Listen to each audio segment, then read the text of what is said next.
We could do it next time. Or we'll just come back to that. Okay. So we'll call the Development Committee meeting to order and get started through the agenda. We just discussed item number 1, approval of the minutes. We'll move that down in our agenda and come back to it. So the first item we have our consent item. And you've got it.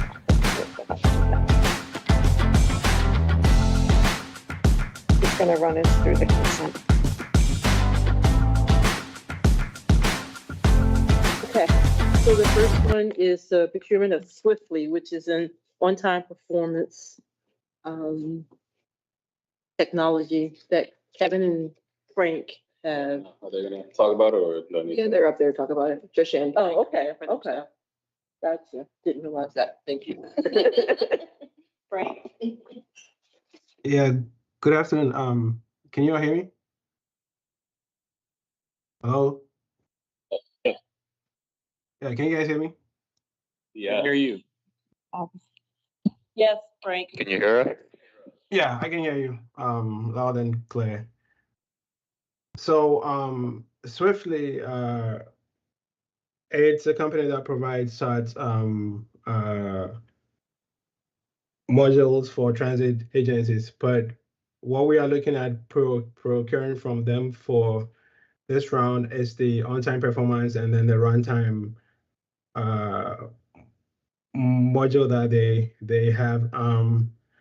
We are looking at the on-time performance pretty much. We've had issues with reliability for a while now, and we're trying to get a software that can supplement what we currently have in terms of being able to calculate on-time performance. And the approach that Swiftly uses, it's a lot better than what we currently have. And talking to transit agencies, this is what they're currently kind of moving towards. But also with the runtime analysis, this is also to supplement what we currently have, because what we currently have, it takes a lot of time to be able to pull data to conduct analysis for runtime work. But Swiftly is just a click of a few buttons, and the system recommends runtimes for you to work with. So in that direction, just looking at being able to improve service planning and operational efficiency, we feel like it will be a great idea to, for now, test the OTP and the runtime modules from Swiftly to see how that can help us improve reliability and operational efficiency overall. Okay. Does anyone have any questions about the Swiftly on-time performance and runtime modules? Just a couple. One, my understanding, the 160,000 is for a 1-year license of Swiftly. Is that essentially what it is? That is correct. A one-year service provided by Swiftly. And the other question is, who else is out there? Are there 10 of these companies that do this? Is there 2 of them? And just sort of asking generally, how did Swiftly rise to the top? So there are a couple of them: Swiftly, Trapeze, Clever. We do have Clever. Like I said, the reason that Swiftly rises to the top is the technology that they use. Their methodology, for me, talking to about 5 different agencies, it's a lot more accurate than what the other softwares kind of provide. So based on that, we decided to go with Swiftly. But it interacts with Clever. Yes. Sorry. Yeah, so one of the advantages of Swiftly is it tends to use multiple data sources. So they will use Clever information, their GTFS, it'll use any other source it'll have, and pull it all together and kind of do a calibration. So you tend to get some better accuracy on the data compared to just using like Clever. And they've been out there for a while. We've been out there for a while. Okay. At one point, we had a couple of demos from couple other agencies that use this, Vermont. I've also used it in my past 2 agencies as well, in Alexandria and in Maryland, and it's been phenomenal. Works well. Absolutely. Yeah, and Kevin, one thing I wanted to ask is that, we've had a chance to pilot Swiftly for I think about 2 weeks or so. And compared to the other products, we feel like Swiftly is the best amongst the 3 that we have that have demonstrated to us. So quick question, does, I guess the Swiftly, you mentioned real-time data. Does it tell you if the reason for the reason the bus is not running on time is like traffic related? Does it provide that information? There is a component on Swiftly that does that. We're not getting that for now, but I think it's called map. There's a name for it, but it tells you exactly where the congestion within the corridor is. Tell you why, but it'll bring your attention to where we're having historic issues with specific segments all along that route. So for this construction on the look in a specific section, it'll show like that's a red heavy area that we need to look into to adjust the time on that route. That's something we can't do now. Okay. It's a bit of a Waze type model. Yeah, almost. Yeah. Okay. I was just wondering, because that's I guess that's an external factor that isn't necessarily within your control. I think there's also control over our operators with more insight to their behavior in terms of how they're performing on routes, and that's something we can also share with them. Okay. For more transparency. Okay. Okay. Should we act on each of these or just go through the whole, on each, The whole thing. the whole thing? Okay. Right, moving on. I think next on the agenda for the consent items is fleet technology upgrade, destination sign retrofit. That's my. So right now, if you look at the buses, roughly around all the signage that's on them, the technology from some of our older buses, it's a product illuminator. It's kind of outdated. It's time for running through some maintenance issues. We're trying to find parts and things like that. So we're in the process now of upgrading all this to some of the newer technology that Hanover has, which is much brighter with LCDs. Is some technology to update on the fly whenever happen to use a thumb drive. And we're talking about across the top of the windshield. Across the top, on the side, on the back, and on the front. So those are all destination signs.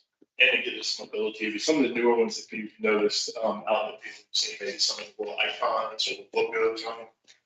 Just gives us flexibility to people to put some different messaging. And it's all grant funded. Yes, sir. Sounds good. So that last one, the grant, it's grant funded as well. 160, is it a 80-20? Or it's like this 168-28-4?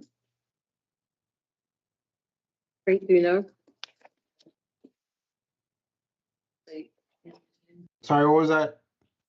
The grant funding, what's the split between federal and state for Swiftly? I'm still working with Leah to see, to get the information. It's the other first one, it's federal and state. Okay. Leah, do you know? Yeah, we will control it. Leah, so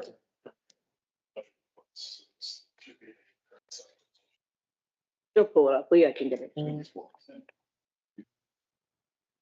Same one. Okay, same kind of breakdown. Yeah, I'm not sure if it's a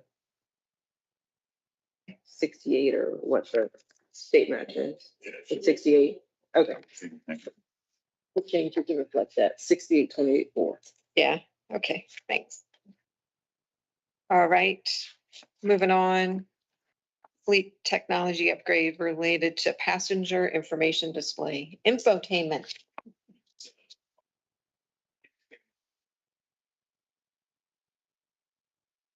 I don't know buses lately, some of them have the actual screens that have the content that plays on them. You see the ladder on it, so you see the next stop coming up on the screen. It actually announces, you can see the bus moving across. And we also sort of integrate some advertisements and passenger information into that.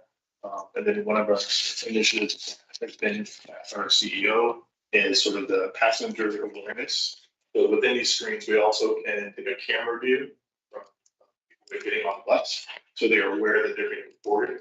And so as the bus stops at a stop and the doors open, it basically triggers to show the camera. So as you walk around, you can look up and you see yourself on there. You kind of forward to. We're going to add these to all the buses. So we'll have one in the front and then a double screen in the back, and just gives you more. And this is the advertisement associated with this as a revenue source. That, You haven't started yet, but yes. Okay. that's what I was gonna ask the question is to, and it's probably not for the question of, do we get this? It sounds obvious. But location-based advertising is a huge thing. I talk about this with my brother who works for AECOM all the time.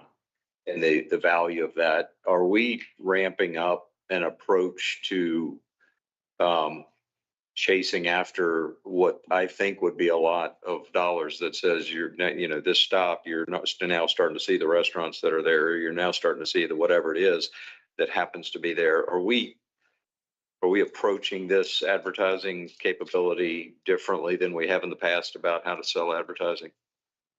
Absolutely. Yeah. Internally, Rachel, our advertising specialist, she's focused on that, but we're also looking at complementing her with two different things. So there's the infotainment systems, which this is relevant to, where we're working with hopefully Clever to start off with, since they have the infotainment strategically to use that. Like, for example, if they're all geocoded. So if you're going by a McDonald's or whatnot, doing advertisement towards that. We have not done that yet. So there's that. This does not, I just read it better. It says can also be set up to show. So we're not getting that with this. It is. So that's part of Yes. the system. It's just how to configure it, we get it and set it up. And as you put an ad in the system, you can set that you code it where you want it to show, where you want it to stop. So it's just programming. We added it.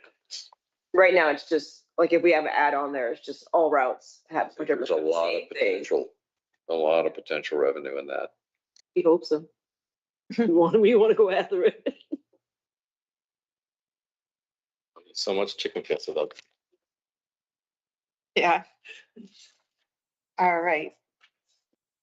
Any questions? Any more questions? We're good. All right, next item. EBE goal update for the FY26 through FY28 triennial. Yes. Mercedes. Implementing. So every 3 years, GRTC is required to update its disadvantaged business enterprise goal. And we do that by taking a look at our capital projects for that triennial period. And in this instance, it's FY26 through 28. We look at the opportunities that are there. It's a 2-step process. So we have to look at what we're going to do or what we project that we're going to award in that period. And then we look at the number of certified PDEs that are available to do that work.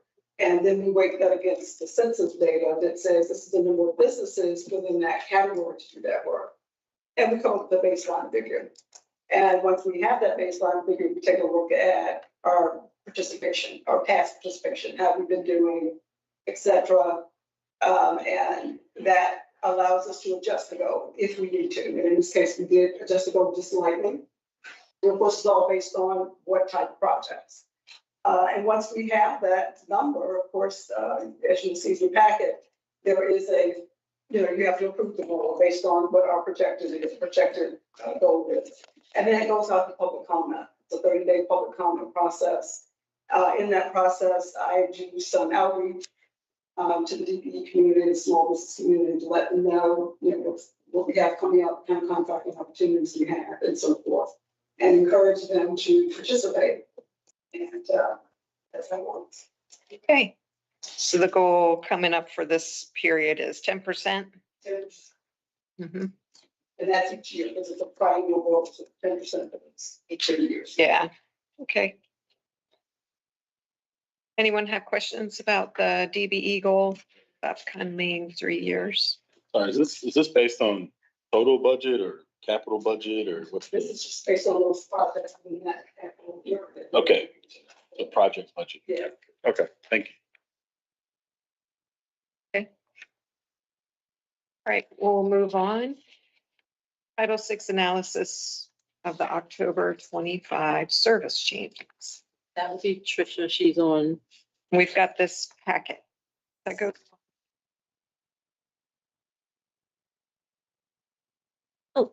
Yes, good afternoon, everyone. The Title VI update for the October changes, we had a minor change with Route 1, 1A, and 1C. We added a total of 12 trips across the 3 separate routes, just to better adjust some run times and make sure that we're getting people the connections that they need. And like I said, that was considered a minor change. The real big change for this booking that did trigger the Title VI analysis, because it's considered a major change, is we're eliminating a route. The 56 is being replaced with an expansion of the Sandston microtransit zone. So there is no area that's going to be losing GRTC service altogether. It's just going to be switched from our limited 4 trips a day with the 56 to having service with Sandston Link over 29 square miles of area instead. So instead of just going that one route, they now have access to a 1-seat ride across 29 square miles, and still connecting to the Pulse, R4A, R4B, the 7s, and the 91. And then this analysis, since it was limited service and only 4 trips, it did not have an actual disparate or disproportionate burden on minority or low-income populations.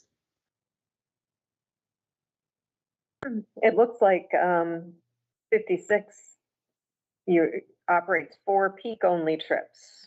And so the link is going to offer more service hours. So that's good.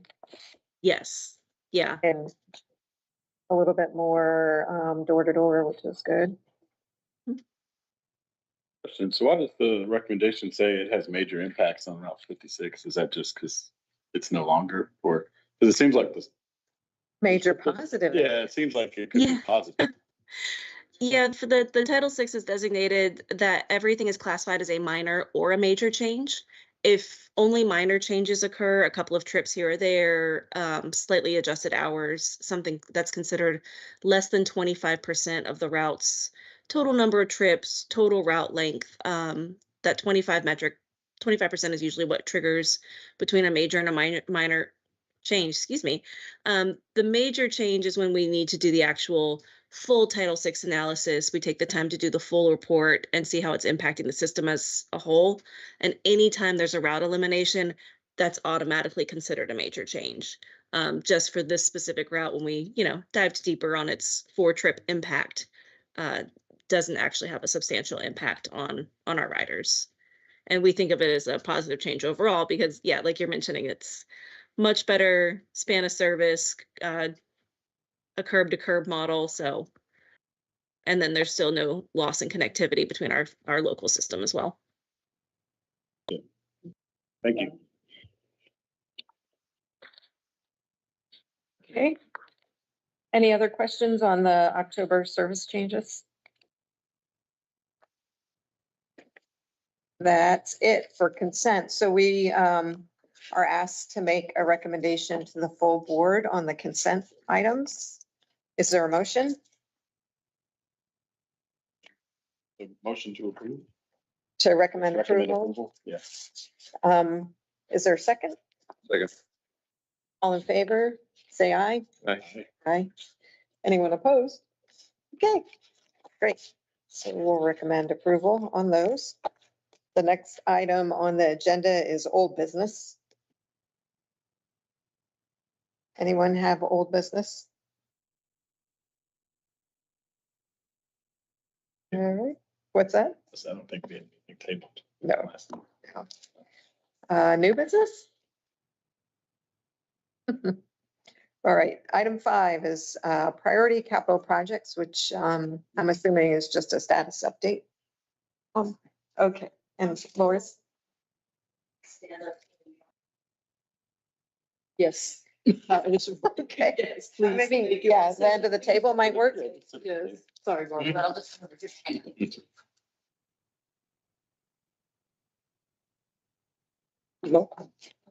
So for priority projects,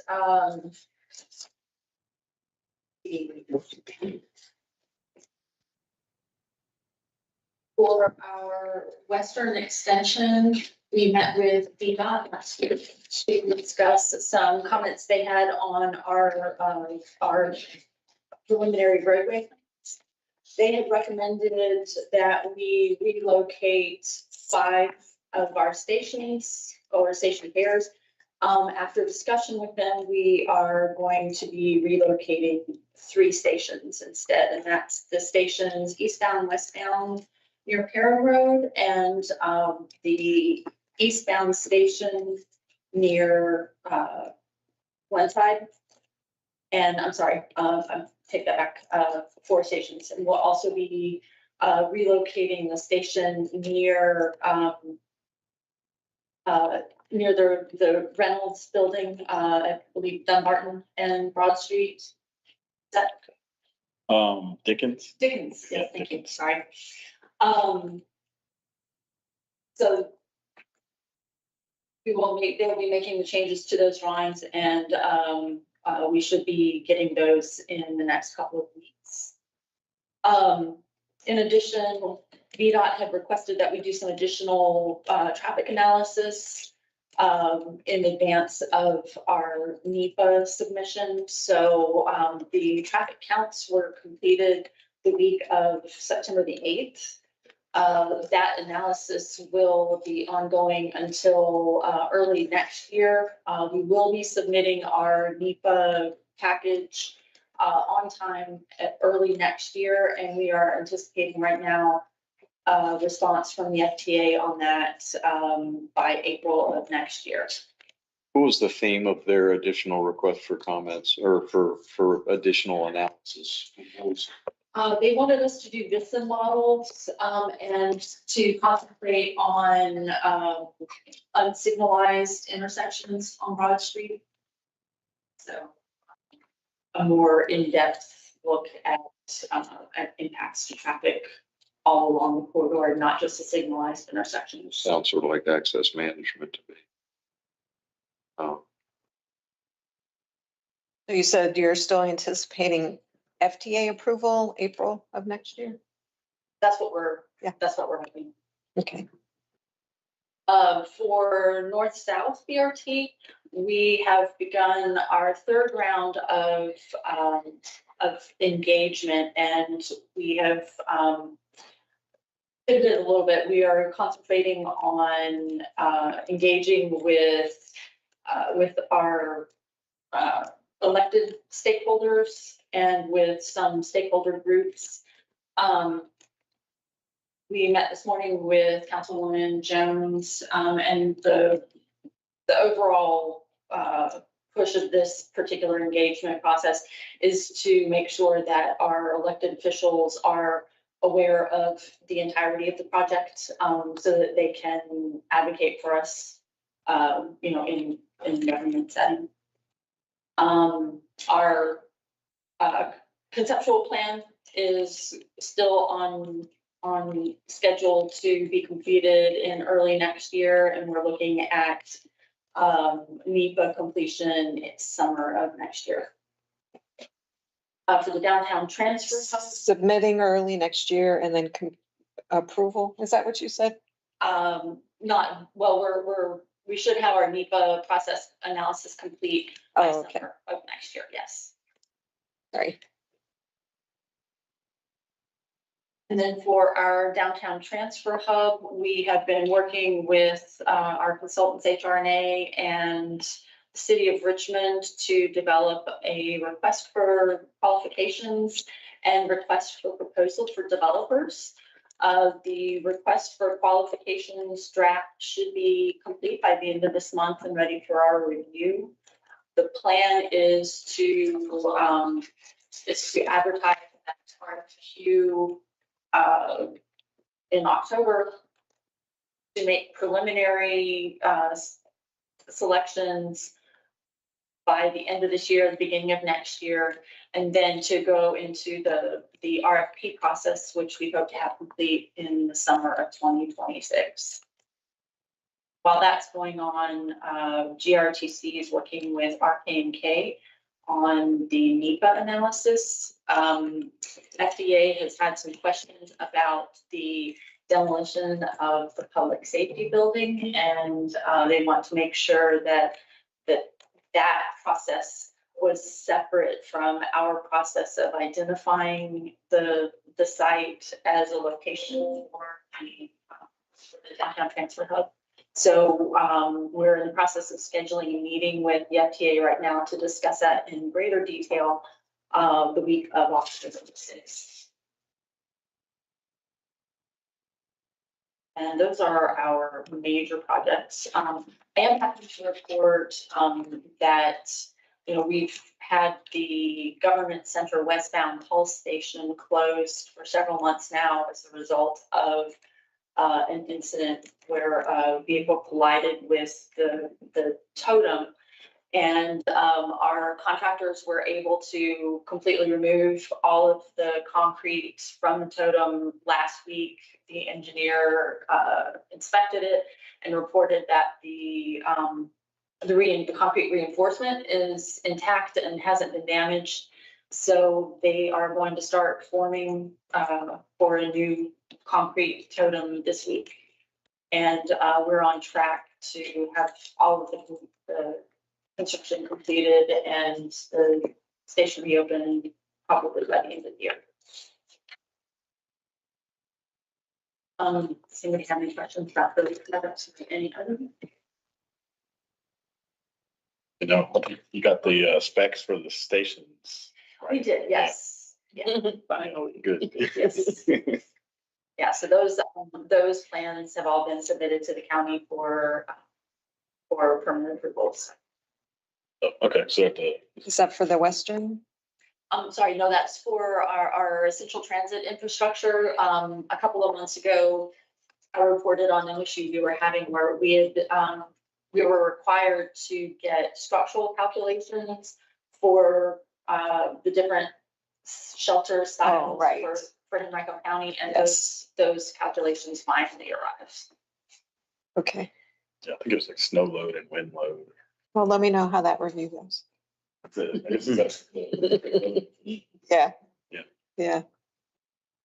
All right, thank you. I was just running through my list to see if I had anything to ask about.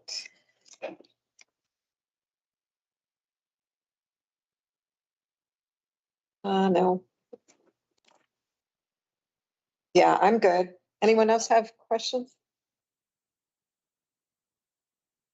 Is DRPT mid-cycle grant, isn't there like a mid-year grant cycle?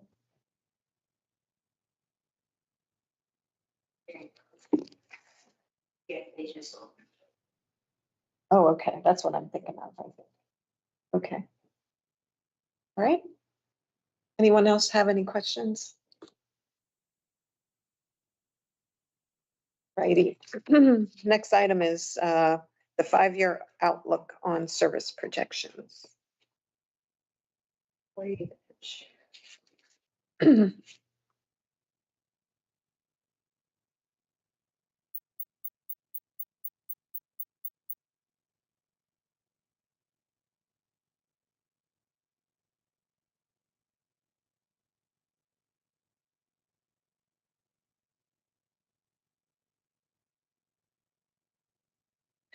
Right, easy. All right, so it's kind of just giving some guidance and as we go into the retreat, just to going over some of the preparation of the general content. But, all right, so these are our services.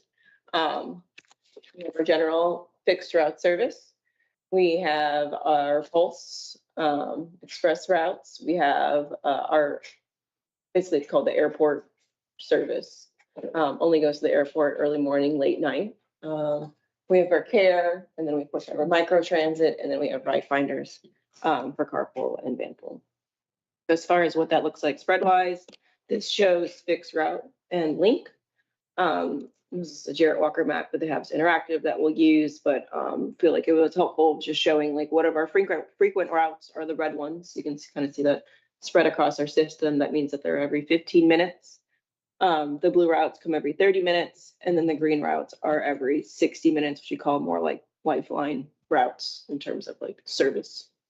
And then we have our micro transit zones.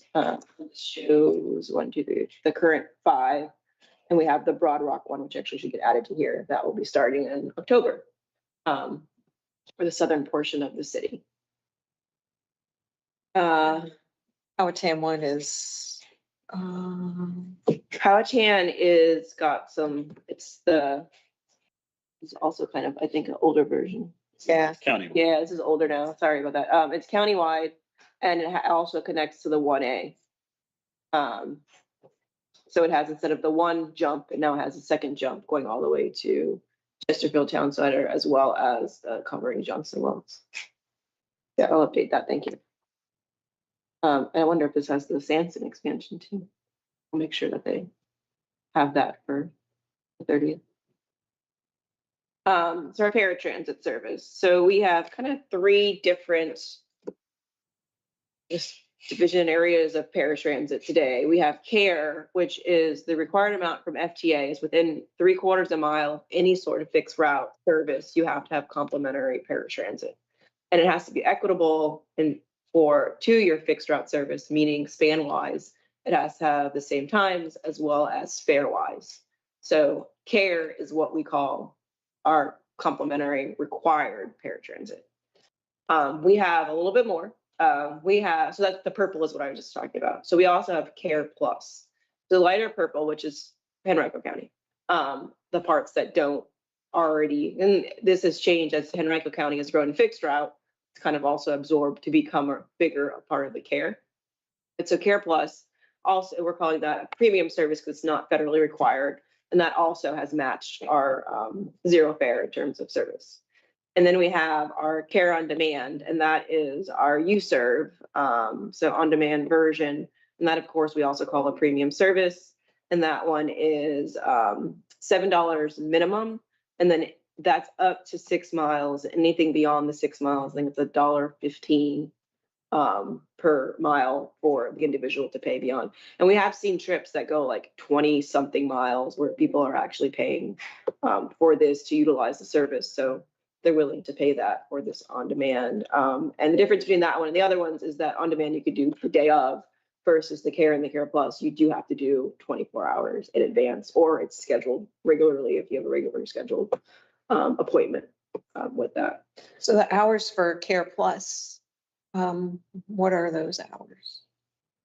So it varies right now, and so we're doing a study, and this is kind of why I want to, besides it being a service, but also get into kind of like what we're working on with the study, because we have seen our CARE service grow from pre-pandemic to 7 million, that we're at 10 million now, and that's projecting up worse.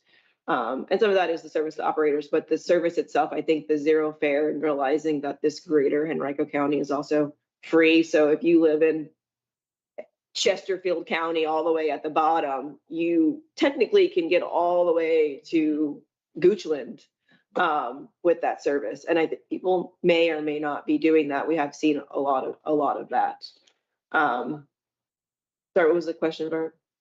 Hours for CARE Plus. Hours. So the hours, sorry, with that example, the hours, we have them set up to match our fixed route.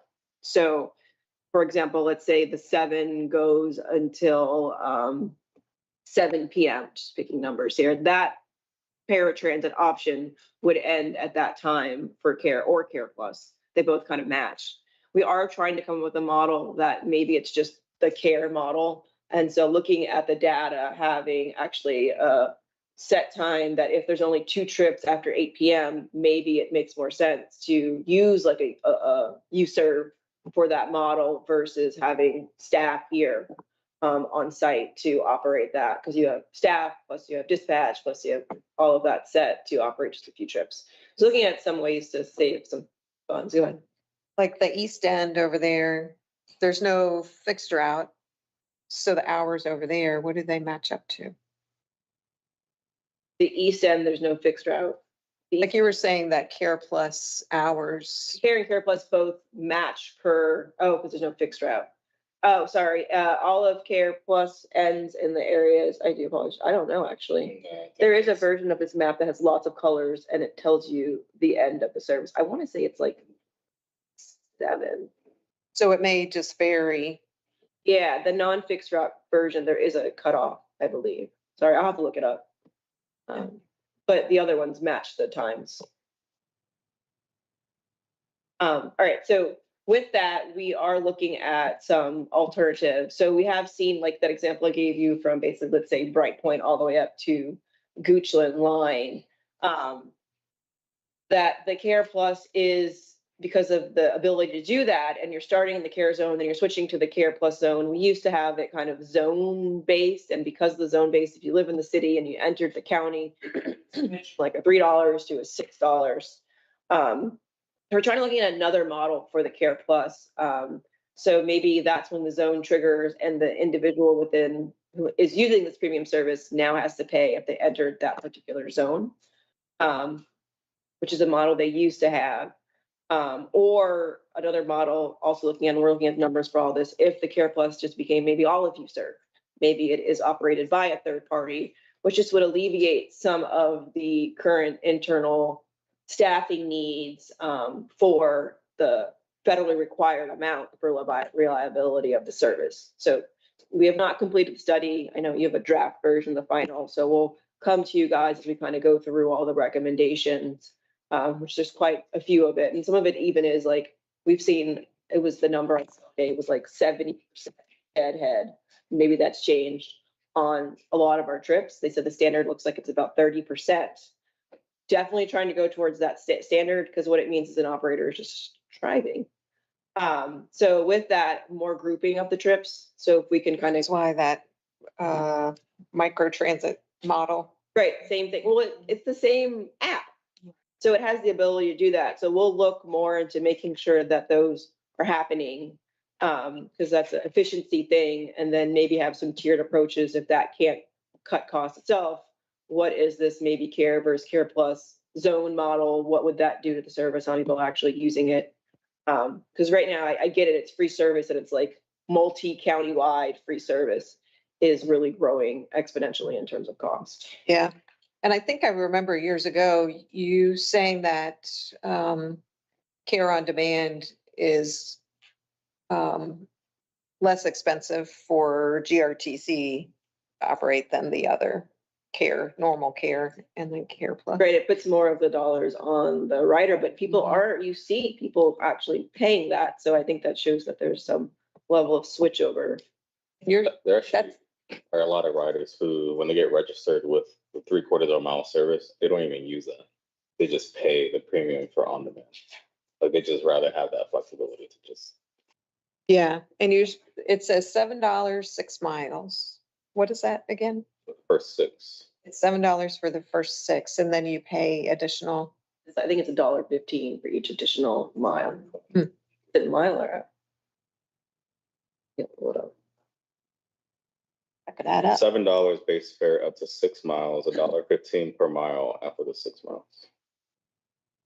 Mhm. I think there's more in there that we can figure out what is like the elasticity of that in terms of people It's switching. also a great service because it's not like Uber where they charge you surges. Yeah. It's flat. Mhm. Yeah, so we see that as definitely a cost savings. We want to control that from continuing to grow. So question, and I guess in the study, is there any look towards the demographics of the area? Because I know I guess more people will probably be qualifying for the service in the future as the population Yeah, that's in there. changes. So In the study, and we did the ABVG, we did a survey also for paratransit specifically. That has That's all why I the did it demographics. next one. When do you think the study will be done? Next month. Next month? October.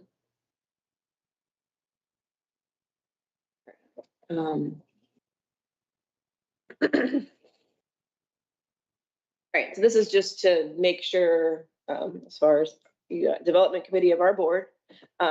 This is what we're on our, well, there was one more, but we've dropped it off. Expansion service priorities, for the kind of a 5-year projection is what it's supposed to say. So on here, we have 3 that we're focusing on. Of course, we'll refine current service as needed. But the Western BRT, kind of came out as #1 priority based on also construction timeline of it, set. Behind that, since they're more or less aligned, Henrico Parham route. And what that means is, the end of the line at Parham, there is not currently service kind of north of Broad Street going up to Brook on Parham. So looking at doing like an orbital route that goes from Broad Street up to Brook on Parham. And we actually are looking at that now because of some of the issues we're currently having with the asphalt at J. Sargent Reynolds, and the Route 1 now going to Virginia Center Commons. It seems like there might be some sort of cost neutral thing that could happen with our 2 of our other routes. So we'll look at that, and if we need to apply for enhanced funds for when the BRT goes in place, we can talk about it then. Yeah. And the next one is the North-South BRT, of course, coming in. Only the reason it's bulleted as 3rd because they're all high priority. Timing wise, that would not be until FY31 in our current projections. And then you kind of see the service hour projections associated with that. So we're looking at staying pretty flat unless we hear a need for additional, this is fixed route, of course, fixed route in BRT service. You actually can't see this, but there's a slight dip starting in 27. And that is because of the conversion of the 56 as well as the Route 88. Those are 2 micro transit zones coming online. And with those, we will be reducing the fixed route services that are with them.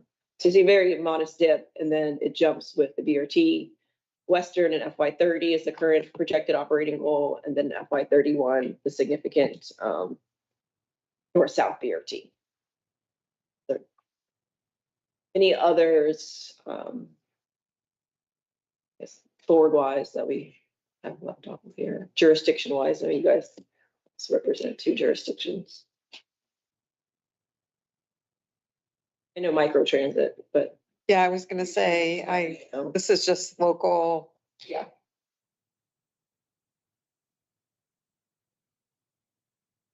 So question, is there, like you mentioned, there was a dip, I guess, with the conversion to microtransit. Is there some type of service hour equivalency or anything like that? Because I guess it's just not really a dip, I guess. It's really Yeah. an expansion of services. It's just done differently.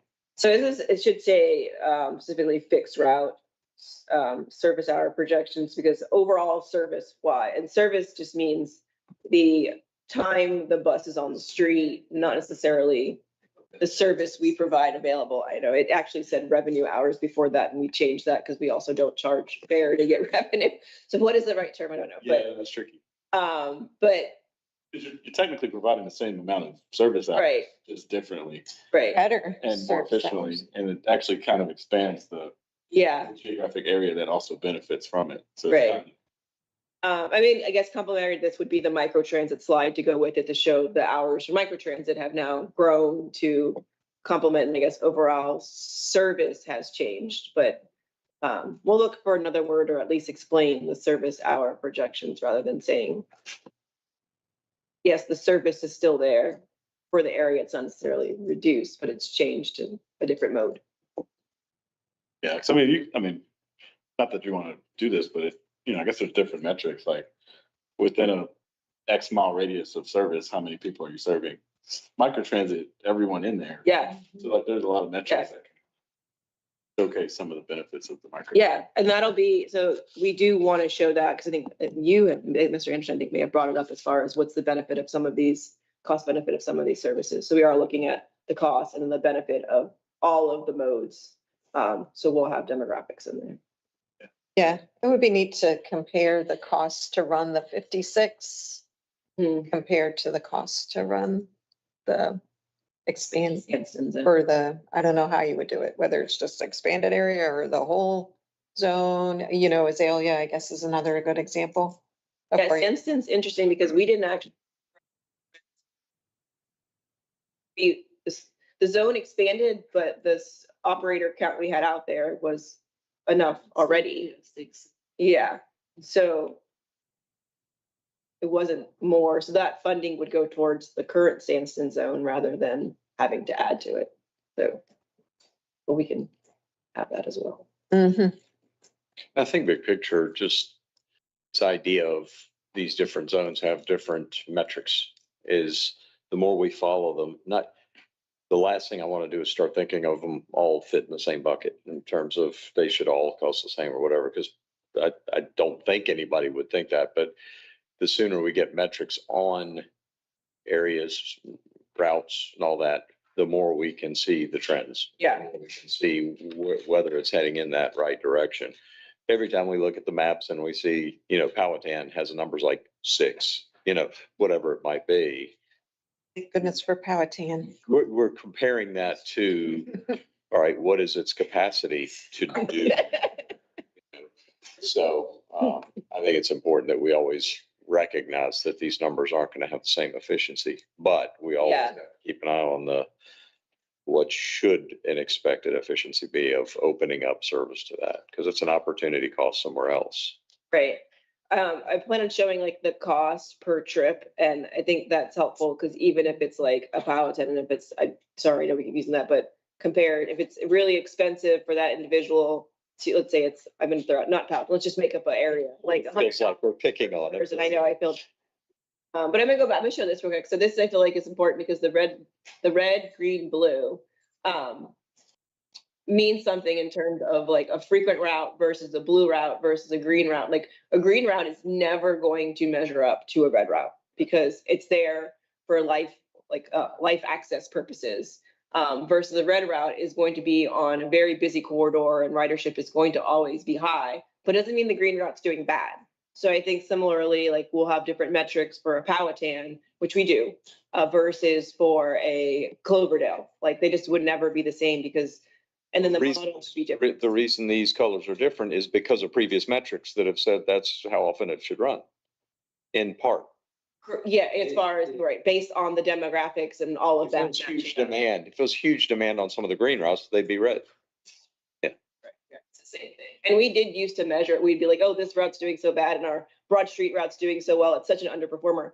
No, that's not true because it's never your neighborhood's never going to have the same as a Broad Street route. We don't want it to. Yeah, it was nice when you grouped them up by sort of these categories, similar. So we compare them only to each other versus to someone that's in another category. So big picture, is this using the analogy of what is the movie? If you build it, they will come. Isn't it a little bit in reverse where when they come, you need to continue building it? There's a balance of that.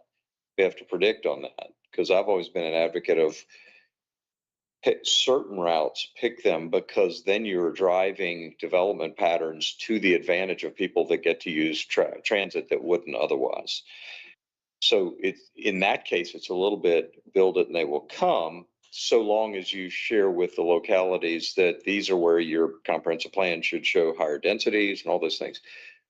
But in real time, aren't you more, they're coming and you need to build it, the routes. Yeah, we would like to do the first where we're all planning together. I think we do try, but the reality of it ends up that happening first and then we come later. If that's what you're saying. Yes. Yes. But we are with this like north-south effort. I think we're trying to do them together with like the TOD effort and the zoning and all that at the same time. Speaking for Henrico, we're in reactive mode. It's just like right now we're reacting to where we need to add. It's usually that way, right? Reacting, yeah. I think going forward with comp plan, we want to because if you do it the other way, flip it and do it the other way, then you'll have people mad that you're building stuff and it's like, why are you building that? Oh, yeah, we get that. That's what you say. Nobody says that. So Well, it's balance. 3B, you can spin it either way. 3B, we had people walking along Route 1 who needed to get places on Route 1. Okay, so that's one spin. But the other spin was we also have the Route 1 special area plan. Yep. And knew that transit complemented that. And so getting the transit out there was ahead of And you had dense development plans in that. comp Yeah. plan. Yeah, so, you know, it's sort of like Western BRT. You know, I'm assuming you're expecting that to spur some redevelopment, mixed use stuff. Mhm. Let's keep this going. Let's At the see. same time, you're serving people that are out there. Mhm. So we have three capital priorities, but kind of following the same sort of timeline. We have the East-West BRT, and what this shows up here is studies, engineering, all the way through construction, what the total amount for the project would be. So 66.2 million is what we're looking for the East-West. And we have 12.3 million currently secured. Downtown Transfer Hub, very similar number, 66.9 million and currently 9.5 million secured. In North-South BRT, 381 million with 12.3 million currently secured. And the very small numbers on the bottom just show our overall 5-year capital plan, what we're looking at for each fiscal year in terms of kind of capital need. And the larger numbers do represent a split of that 381 million throughout the 3 years for construction for a strategy, I guess, if it's kind of phased. And then this goes. Question, so I guess that, I mean, that north-south is kind of an outlier. Is that? Yeah, that's 12 We, miles. I mean, are these probably, I mean, I guess downtown transfer hub is different, but is that in line cost per mile? Also, other, For the east-west. or north-south, I mean. Oh, It just seems like, I don't, I mean, it may be a lot of miles, so it might be. it's 12 miles. I mean, it's. Yeah. And my understanding is it's a lot more complex than going on Broad Street, just having to maneuver through the city of Richmond. And what would have to happen for dedicated lanes and right away, and there's definitely not as much footprint as like the, so it's not as comparable. I think even like the number when we looked at East, we're using the current pulse as a like baseline comparison. I know that the numbers for East-West, just because it is very different and not as complicated city, were actually a little bit less per stations compared to the pulse in the downtown area. Even with inflation. That's a big number. I was gonna say, I guess maybe Barb knows better than me, but I mean, it seems like sometimes it's challenging to get a $20 million project funded. Yeah. That's potentially more, and I think, I guess through some of the funding streams I'm familiar with, that's a lot bigger number than anything I've ever seen. Yeah. So we are looking at maybe going after it in 3 phases. That's the elephant. How are we gonna chew it? Yes. Those are a lot, yeah. So we'll do we're looking currently like Azalea to the transfer station to Southside Plaza, and then Southside Plaza to Stonebridge. If we were to, if we weren't able to get all of, yeah. Is that? So you're saying you're gonna go after grants in phases? Is that what you We're just? gonna go after. Yes. So, I mean, cause like for example, the build grant, the max amount you can get is 25 million. So we'll have it set up so that we can be able to apply for portions of it for implementation. As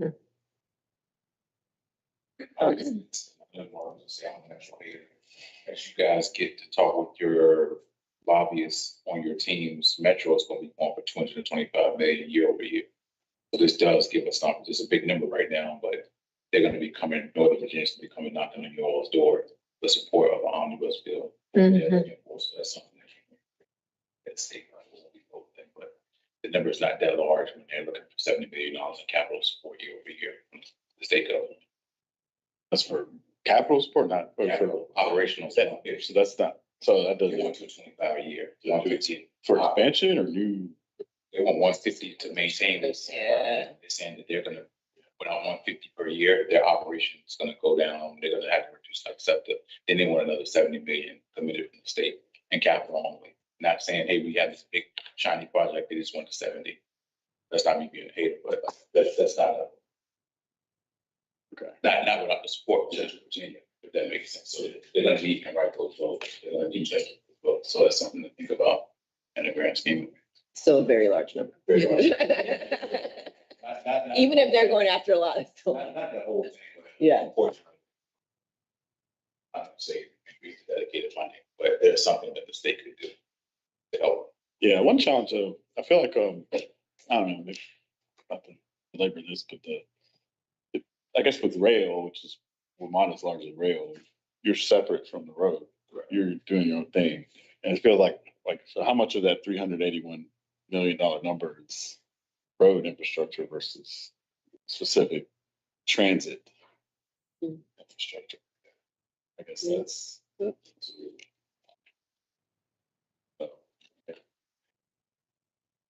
We'll get our VDOT worksheet filled out.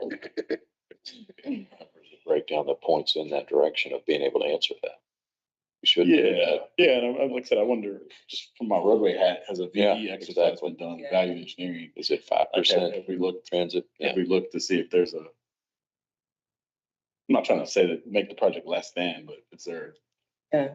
The city does have a lot of projects within that whole corridor. And my understanding, because we did meet with the consultants, is that there was, like, similar to yours, like, we thought there could be some overlap in current funding related to it, but the efforts that they're doing, I mean, the transit piece seems like it is pretty substantial, a lot of it with the, I mean, I think even like the TSP efforts, the dedicated lanes being 50% amongst the 12 miles when a lot of that is in the city. I mean, that itself, I think, might be road, but it is needed for the BRT to even operate. So this is, you can't really see this, but this is, we can share this, kind of our funding strategy for this. So for the Western, Henrico County has applied to the regional for about 15 million to go after the stations. And then we're looking at going after due on the 30th through the TPO, like FHWA funds for CMAC and SCBG for additional, for TSP. So refining what that number would be for that particular, no, is it? Yes, for TSP for that corridor. And then for additional funds, we're looking at state. Oh, what TSP is, like, I know what it stands for. What is that? I'll let you describe it. Oh, Depends on which TSP, there's transit signal priority. and there's Oh, Transit signal preemption. got it. So I'm assuming it might be the priority route, but. I was, priority. I meant more like the infrastructure need to make it happen.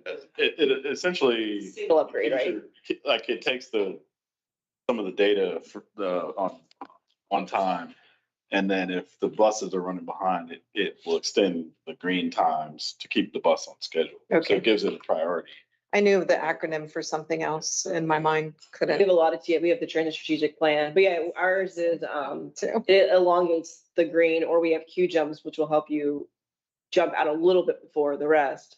But I was referring to the, like, is it transit signal upgrades, I think, that have to happen, right, to be able to do that within that particular corridor.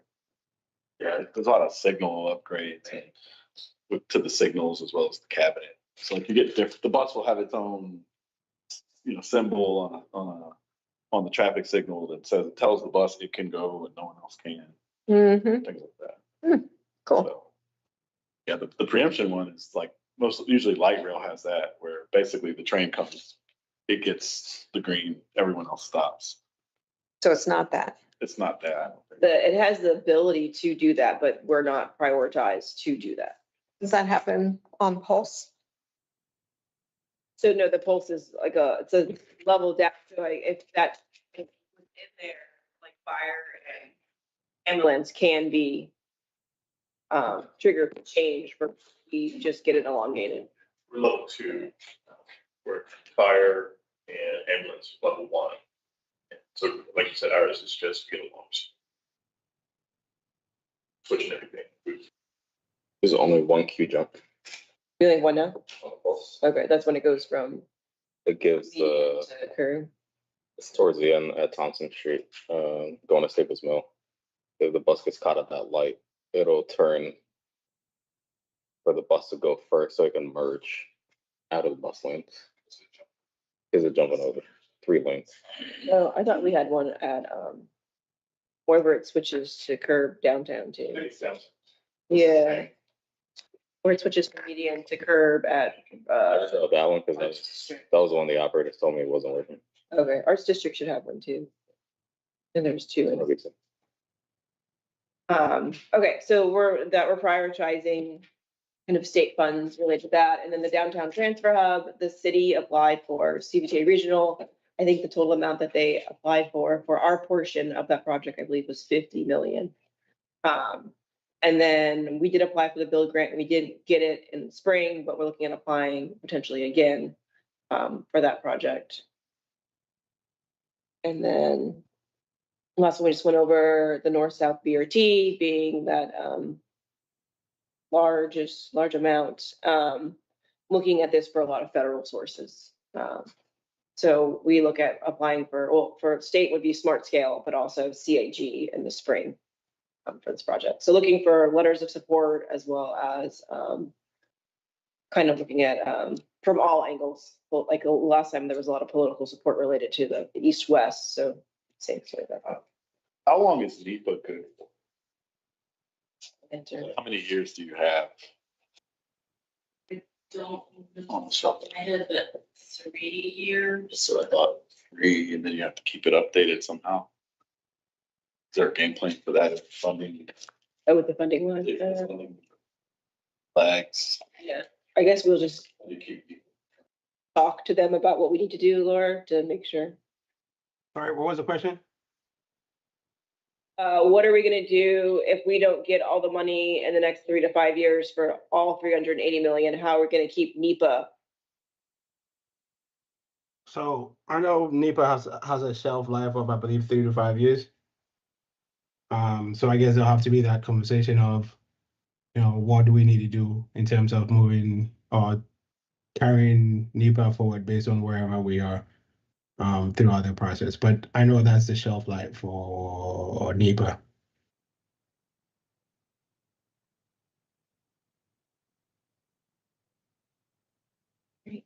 speaking from Your own experience, yeah. Yeah, we've had to redo NEPA before. Not fun. Hopefully continuing it is a little bit easier than I think you have to show forward momentum, and then all you have to do is update. confirming the need. Yeah, so you have to show that the project is Making some progressing. progress. If the project lapses for a while, NEPA starts over again. Yeah, and Tara, I think you were right. Usually what they ask is for an update based on the need.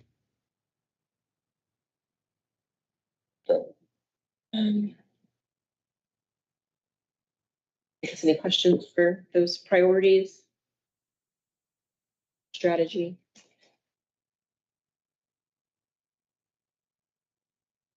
So this is capital. How about the associated cost of running the services? Yeah, so that's the service hours would be associated, sorry, it actually is on these, you just can't see it.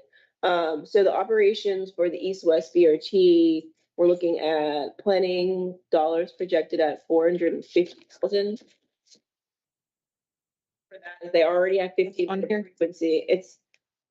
I don't know if you can see this here, 450. Oh, yeah. Okay. Because the 19 already has very frequent service, they would just be adding 10 minute service to the peaks. So that's the difference in cost for that right now. And then north-south would be an addition. We're looking at about 6.7 million. For keeping service on the current Route 1 area as well as, but reduced, but then adding in frequent service all the way from Azalea to Chesterfield.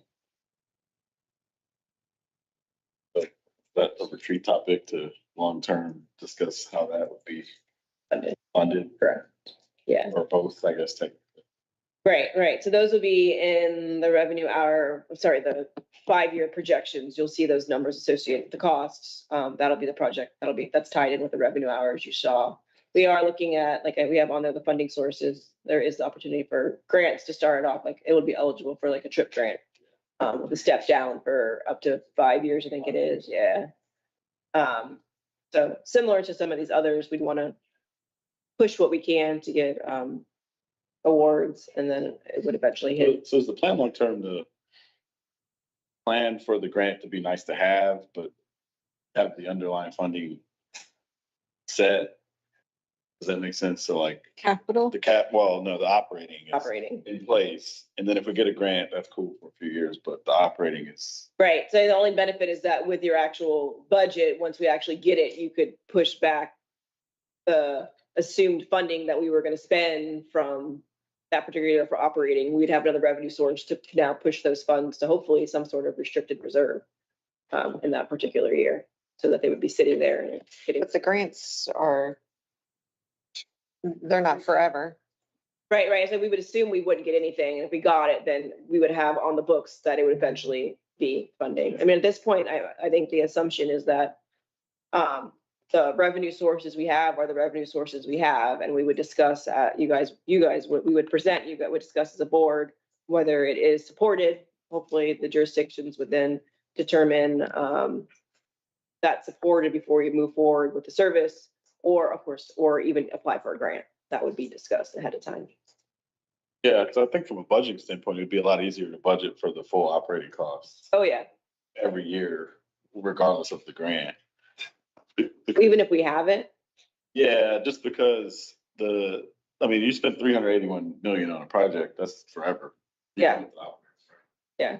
Which is 20, 30 years, 3 to 5 years. It's a very. Just so a you want- fraction so you of want to it. make sure that there's no issue, that everyone is on board. Because it's at 6.7, but by the time you get to year 3 or 5 of the grant, it might be 9. By the time it's built, so to make sure there's no huge ramp up, it's good to have. Yeah, well, we wouldn't know if we got that grant until probably the year of. Yeah. So I'm excited, if you get the grant, then money can either go in the reserves. Right. But that's other Right. maintenance things, whatever. You said 9 million, and my close committed to 9 million. How about the cost of the, You're not ready. I'm glad you're not a reporter. how about so we've got the east-west BRT, north-south BRT cost. How about the Henrico Parham route? The orbital. Tricia can correct me, but the current alternative that we'll be discussing with Henrico is kind of a reworking of 2 routes we already have. So in a way, it'll be cost neutral That's what we're looking at. ish, pretty. Now, I mean, if we want it to be more of a blue line or a red line or something, that's a different story. But to have like, because the 18 is what we're looking at, and that's currently like 50-minute, 45-minute service. Got it. That's the one that goes to Regency, right? No, the 18 just goes to the government center and then goes back. Yeah, Yeah, I mean, that's the reason we're looking at the Parham orbital, is because it hits community college, hospital, mall, Virginia Tech, UVA colleges, government center, a few other things. So Mhm. kind You of- know, to sort of clean up other junk. Yeah, because at right the now, same time. right now, we have a hub, Didn't mean that there's like the a way hub that in sounded. Slope where like to get from here, you gotta go all the way in to Willamon, and you gotta come back out. Ah, Right. This can just. Mhm. come up with alternatives and look at the cost associated, but if we can do cost neutral. it'd be good.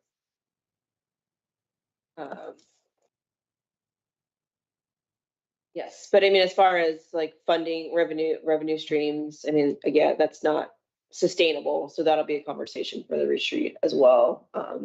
Whether it's maintaining our current service or adding in 2 BRTs. We see one's not significant in terms of ultimate cost, but what are revenue sources we can look at to make it sustainable beyond just a grant? Question. No, you go first. I was thinking. Well, I was just to say, I think what would be helpful in here too, since we're looking at new stuff, would be to hear a little bit about the, I guess, because we have a few routes that are on grant right now, right? Like the and some of the micro trains. Yeah, I think it would be good to talk about that Very good point. and around the same time. yeah, That's where you're saying adding these new BRTs is, you're considering all of that. Like the Yes, cost to turn Cloverdale into permanent. yes. Along with- Transit will be part of the conversation, including there's other rural jurisdictions who have a lot of. Route 1A, Um, Route 1A, 1A. It's grant funded. Oh, okay. I thought you were saying microtransit. No, it's grant funded. So yeah, all the. Yes. Okay. Is that different revenue source? Do we assume it's just part of the base? What does that do to future maintaining of service? If that is the case, do we absorb it as part of the base, but look for just additional funding sources for just expansion in general? Is it all regional? I mean, that's all things that we've talked about quite a bit, but we'll talk through. So what I was pondering before your question was, there's this whole thing about the more riders you have, the more money you get, or isn't there some? Yeah.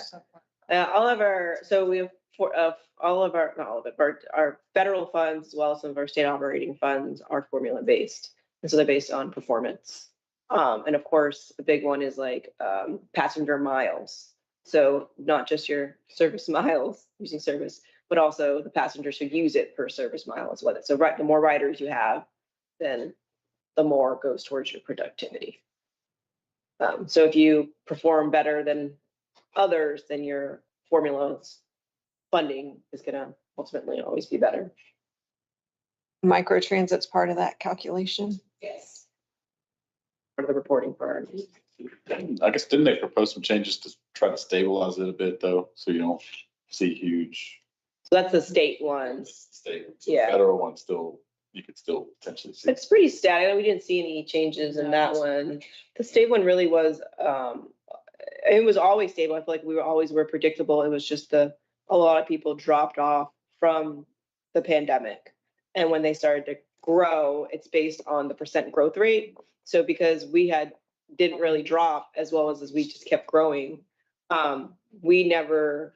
so if everyone had stayed the same, we would have already kept going. So it would have always been the same because of the pandemic and they dropped off and now they're coming back. Their growth rate just looked better. But in actuality, their numbers are a lot lower. So they're changing it from. Pre-pandemic. Correct. So they're changing it from, I think, that percent growth based on the trend to a different model that would basically overcome that. Because we reached our growth and the cap, and it's like we penalized for it. So this year we got a little bit less than. Yeah. But based on what I read and what I've heard, the changes will help us with that. So That's like 3 years off. It doesn't happen every year. Right. That's with the limit before changes happen. for now. But it could still stabilize and not be as much as if they've grown and they may not grow again, then it won't have as much of an impact. This is relative, I guess it's all relative to each other, so.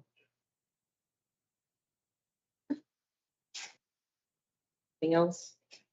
And you'll send this out to us. That'd be great. Anything else? I did have one question. For the downtown transfer hub, will that have an operating cost or is that envisioned to be self-sustaining with some other? It's a mixture. So the podium will have retail on Yes. that first floor, and that will be part of our operation. So the idea is that they will be tenants, and what we would get from the rentals would go towards supporting the operations and maintenance. We have 2 consultants looking at right now what would be the general cost for operations and maintenance related to that. And then we'll look at, I guess, what that would be, not including the offset of the revenue. But we would eventually hopefully have tenants that would then offset that. I don't know if it's a net zero, but Yeah.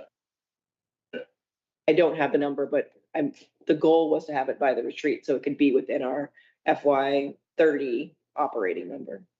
That's a whole nother division. Right? People, That's like GRTC real estate division. that's true. I mean, You're that's right. true. No, you're right. You're right. Yes, yes.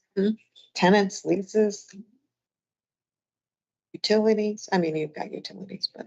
But I mean, I have them looking at the utilities, we'll have an escalator, we'll have elevators, all of that, because it's underground. Those all, and then safety, I mean, security operations down there. The things that you just said would have to be there, yeah, grounds. In other words, you're not just an operator, you're a landlord. Right, Yeah, yeah. that's a whole new thing. It'd be cool if you could get it close to net zero. 'Cause I'm sure the current downtown transportation is not. Like with security and other, Oh, yeah, you're always gonna have a cost to operate. oh, yeah, oh, what we're doing Yeah, today, yeah, yeah. safe, the security is expensive. You know, it is fascinating what you said, just to put it in that light, when it comes to, I've got a lot of experience in real estate development with landlord tenant issues and all of that. Oftentimes you have development agreements that when they go south, there's sometimes can be legal implications. Well, there's nothing like what's our funding annually? Start talking about landlord tenant issues where the landlord is GRTC. When it comes to disputes or things like that, where there's a big entity on the other side. So we got to be cautious about that when it comes to leases, when it comes to making decisions as to who occupies, development agreements. I mean, all of those things are going to be super, super important to have very well buttoned up in favor of GRTC so that we don't end up in court twice as much as we want to be for things that have nothing to do with transit. Right, so you said earlier, you're talking to developers. And those are for the other stories, right? Beyond the podium or whatever you called it.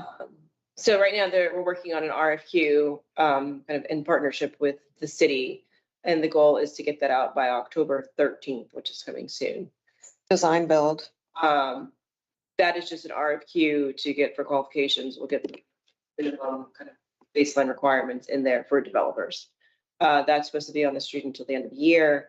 Then we'll review, and the plan after that is to do an RFP. And the RFP will hopefully be closed by the end of the fiscal year. But yeah, the concept is that we'd have kind of a condo podium underneath it, and then developers would have interest in. Why wouldn't you have the developer do all of it? Except for like your bus stuff, the normal stuff. The hope is that they would include all of it as part of they would be the part of their project would be the transit piece. We wouldn't build, Building it. yeah. Okay, so yeah, that's kind of what I was getting at. So you're doing like a design build.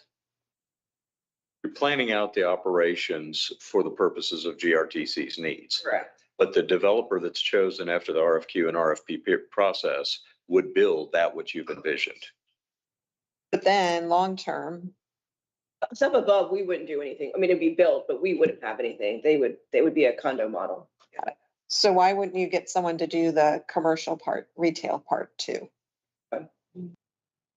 Just because it does seem not out of your normal thing and has a lot of headaches and Yeah. risk associated with I it. guess if the headaches and costs outweighed the revenue, but we need revenue to operate it unless there's another way for us to get money to, Your expectation is that the commercial provides the revenue, yeah. the retail provides revenue back. So that can, I mean, to Barb's point, the developer wants the 8 to 10 stories above that or 12 stories above that. And they would say, okay, well, this is the agreement. You pay us whatever over time for the steel and bricks, but you still get the revenue on that. Yeah. They care about what's floor 2 and above. Yeah. That makes a lot of sense. So it's kind of like like what they call a DBO, design, build, operate, And- maintain. Well, worse than that, if it, the delineation of who's doing what and where the responsibilities begin and end, it gets really wonky when you start looking at it that way. From okay, well, HVAC, flues, all the things. Yeah. It seems like if you're the one that's initiating the project, you could, as Right. long as it was attractive to a developer. Yeah, I mean, what you're saying makes sense, yeah. RFQ is simply to winnow down the number of qualified folks. And then you would only award from that pool. From the RFQ, from that pool. Would you, I mean, if you winnow it down, you have five. That's. Yes. Bless you. Is it, I mean, because an RFQ is, can you do the work? So what if somebody comes along, like a big player that comes along, did not participate in the RFQ, but they say, we want to build this 15-story thing, and here, what happens then? Yeah, I don't think it precludes you from having to be participating in the RFP. so I'll ask that question though. then the question would be, why have an RFQ? See who can do what. It provides more. It sounds like- flexibility For the. It makes sure you've got serious players. It sounds like a two-step process. It is. I was asking if after the RFQ, a big hitter came in and said, we want to build this, would they be eligible or not? If they didn't participate in the RFQ. If I were one of the RFQ people, I would say no. There you go. And that's the point. Do we want to limit what could be a pool that's out there because they were busy finishing up something for Amazon in Crystal City? You almost always have that problem. But do we artificially close that opportunity? Well, I mean, that's a legal question. I guess that's kind of where. I'm just thinking ahead. I mean, Yeah. It would kind of become a legal question. it seems like you would continue through the RFP process, and at the end of it, you may not find what you need, and then you would start over again. And then that group could start. Not thinking that in an RFQ process, you're gonna have 10 finalists. So I think it would be more like in the 2 to 3. Is probably what it would be. So anyway, that's fine. The current plan is that the city's working on an ordinance for the property be transitioned to EDA, economic development authority, and then at that point, we would work on what we would be actually a long-term lessee for the property for up to 99 years. It's supposed to go in October. There's not a ballpark on it. One property, hopefully. It will. So that complicates it too. EDA's the owner, That actually simplifies it. you think? Yeah. Well, from a public procurement process, but Flexibility. That loosens it a little bit. Yeah.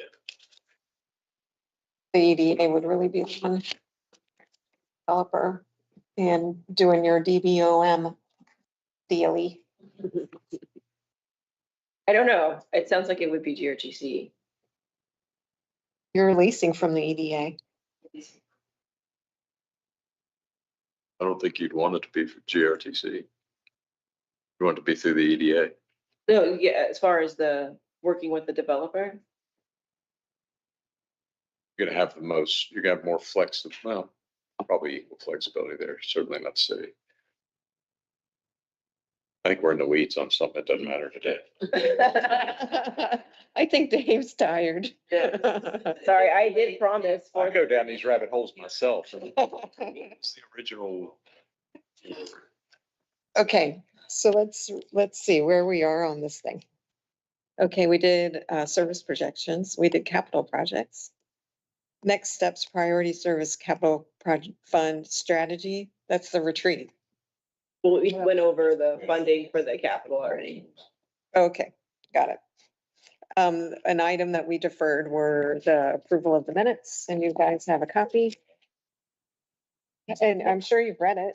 I did read it just now, like a little earlier. You're a speed reader. Or do you need to read it? I Is it good? Enough to move to approve. And I seconded it. All in favor of approving minutes, say aye. Anyone opposed? No. Okay. So those have been approved. And we're ready to adjourn. Motion to adjourn. We're adjourned. We are. I'm good at multitasking, reading.